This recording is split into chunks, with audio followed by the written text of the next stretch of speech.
Você já viu aqui no Tecmundo uma ótima explicação sobre o que é a Deep Web, o que você encontra por lá e até como fazer para acessar esse submundo da rede. Mas você sabe como ela surgiu e o que são essas e outras redes paralelas de conexão com a internet? São respostas que você vai encontrar nesse capítulo da nossa série de História da Tecnologia. E olha, já tira o cavalinho da chuva se você espera encontrar conteúdos perturbadores por aqui, porque não vai ter. Mas antes eu vou pedir para você se inscrever aqui no canal Tecmundo se você ainda não é um inscrito. Aproveita para dar um joinha para fortalecer o nosso trabalho, toca no sininho para receber as notificações de vídeo. E agora, vamos lá para a história da Deep Web. O objetivo desse vídeo não é falar do conceito dessas redes, mas a gente precisa pelo menos resumir rapidinho e também diferenciar Deep Web e Dark Web. Para começar, olha só, a gente navega na parte que é indexada da internet, ela é chamada de Surface Web.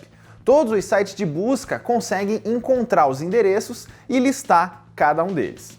Aí tem a Deep Web, que é um conceito que muita gente entende errado. Ela não é a parte criminosa ou ilegal da internet, mas sim todos os sites que não são indexados e que só podem ser encontrados por algum tipo de método específico de acesso e navegação.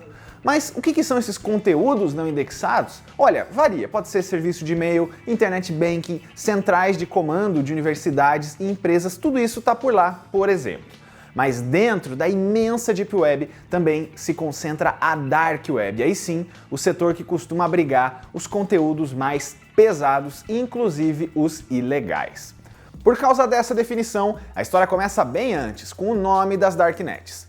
Lá no começo das primeiras conexões da ARPANET, que seria um dos esqueletos iniciais da internet lá nos Estados Unidos e que a gente já abordou num vídeo especial aqui no canal, já existiam algumas redes secretas. Elas tinham endereços que não apareciam nos índices oficiais de laboratórios, de bases militares e de universidades, que era quem podia acessar a ARPANET. Isso aconteceu lá no começo dos anos 70 e valia para algumas conexões em que circulavam informações que eram sigilosas. Elas recebiam os dados da ARPANET, mas não estavam abertas e também não enviavam informações para fora.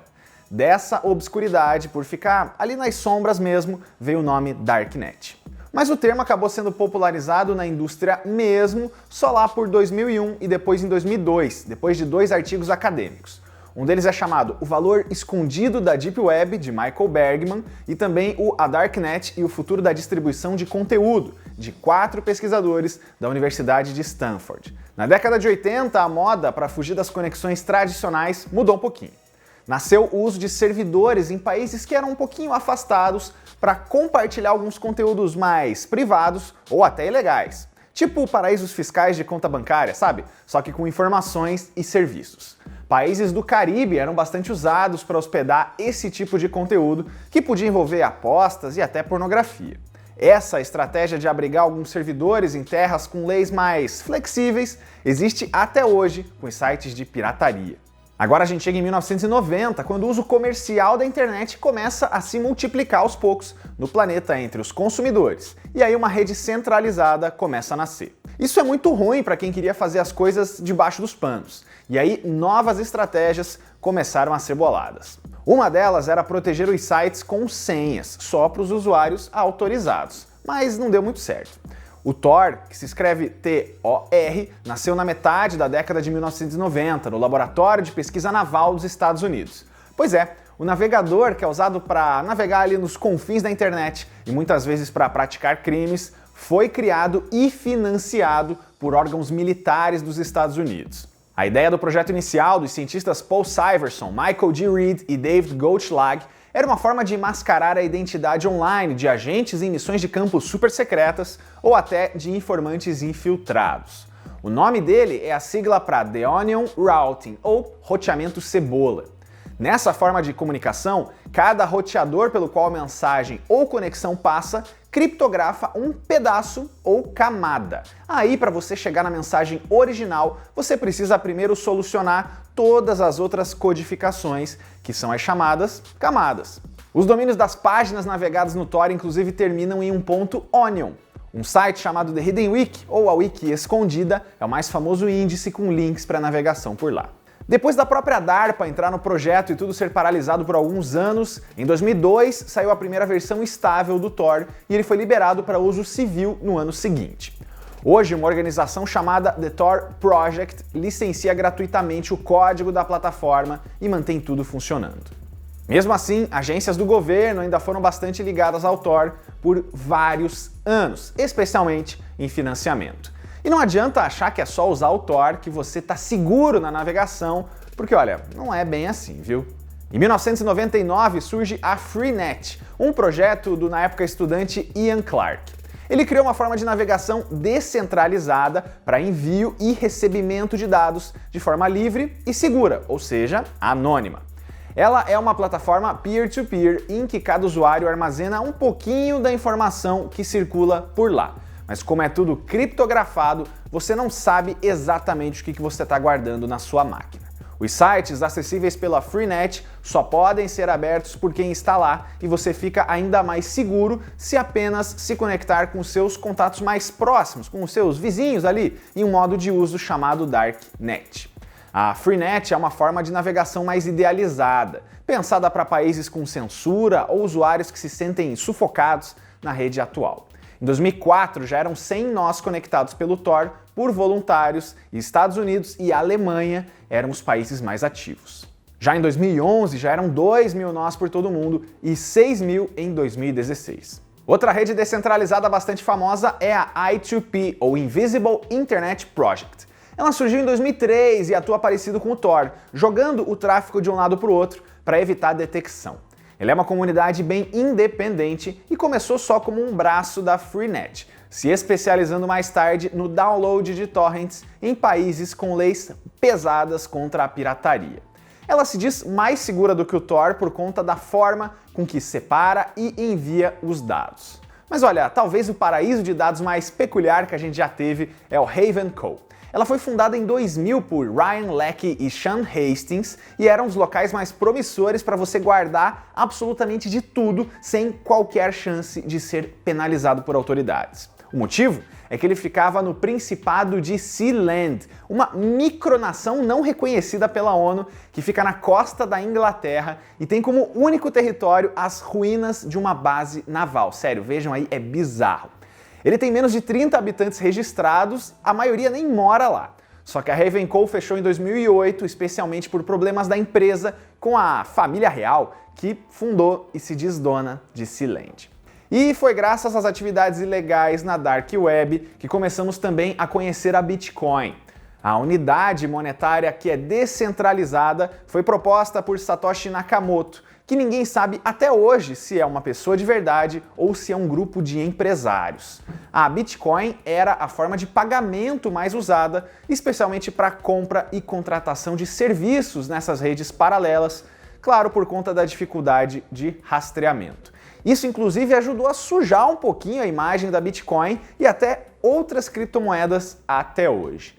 É claro que a Bitcoin será tema de um vídeo separado aqui na série, é só aguardar. Para você ter uma ideia do crescimento em popularidade dessas redes paralelas e nada seguras, em 2010 a firma de segurança ProSessive estimou que 50 mil sites extremistas e 300 fóruns terroristas já habitavam a Dark Web. Isso fora a venda ou a troca de conteúdos piratas envolvendo temas muito pesados, como encomenda de assassinatos, venda de drogas e até consumo de pornografia infantil e outros conteúdos perturbadores.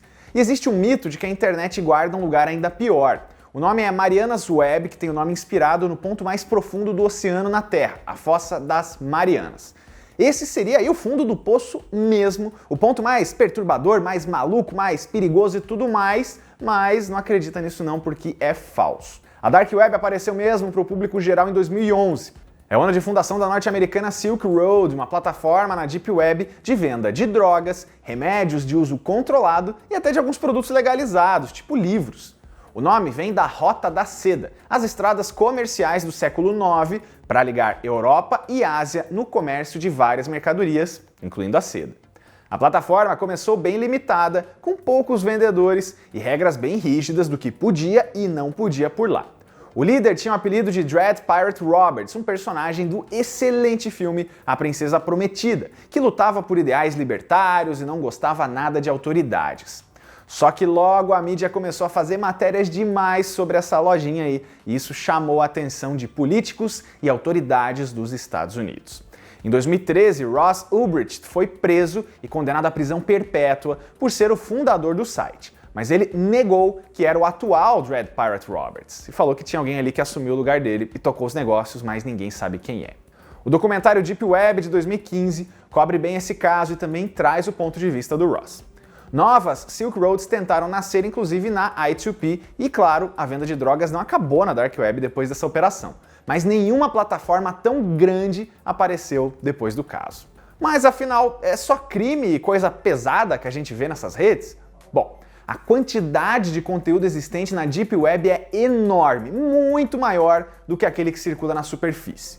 Só que, como a gente falou lá no começo, nem tudo da Deep Web é perturbador ou ilegal, apesar de sim esse conteúdo existir em massa por lá se você procurar bem. A gente realmente não recomenda que você vá atrás assim de repente, até porque a quantidade de criminosos e hackers que estão só esperando pessoas menos experientes aparecerem por lá é bem alta. O uso de VPNs e outros meios de mascarar a sua identidade é essencial, mas também pode não garantir nada. Quer dizer então que tudo isso precisa ser desligado? Também não, porque existir um espaço não indexado, seguro e próprio para a liberdade de expressão também é importante. A própria Wikileaks já recebeu muita coisa via Deep Web, justamente pelo medo de rastreamento de quem faz esses tipos de vazamentos. E os chineses também escapam do pesadíssimo firewall lá do país, usando o Tor. E essa é a história da Deep Web, um lugar polêmico, controverso, obscuro e meio perigoso, mas essencial para a história da tecnologia e da internet. Se você tem uma sugestão de uma empresa, de um produto ou de um serviço que você quer ver contado por aqui, deixa o seu comentário que você sabe que a gente lê e atende os pedidos. Eu vou pedir de novo para você se inscrever no canal do Tecmundo se você não é inscrito, dá um joinha aqui no vídeo, toca no sininho para receber as notificações e vê lá no site do Tecmundo as fontes que eu usei. Não se esqueça também de conferir a playlist do História da Tecnologia, porque aquela história que você tanto quer ver já pode estar aqui. Até a próxima!